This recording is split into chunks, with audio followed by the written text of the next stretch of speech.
ఏ man, ఈ work చేసి ఎంత ఇస్తారు నీకు? 500 ఇస్తారు సార్. అంతేనా? వేరే చీప్. అదే ఈ పనికి బయట దేశంలో అయితే 5,000 ఇచ్చుంటారు. 5,000?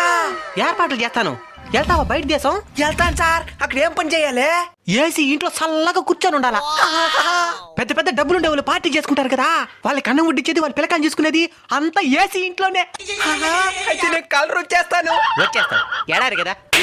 అదే అదే, నువ్వు అక్కడే పోతావా, ఊర్లో ఏమన్నా తీసుకొని పోతావా? ఊరు లేదు వద్దు, మనకంటే ఎక్కువ సంపర్చి మనకే శాతపూర్ చేస్తారు. ఇది కాకుండా ఇంకా ఏ పనులు చేస్తావా? పశువులు మేపుతాను. ఓకే, ఒంటిల దగ్గర వేసేయచ్చు. చందా, అదే అదే, నువ్వు ఏర్పాట్లు ఇడిపో. సరే తెల్లకొచ్చే పోతాను. అయ్యా రే బకరా దొరికినట్టు పంపిస్తానా? మంచి ఎడారు చూడండి. అలా మోసం చేయడం తప్పు కదా సార్. ఏది తప్పు?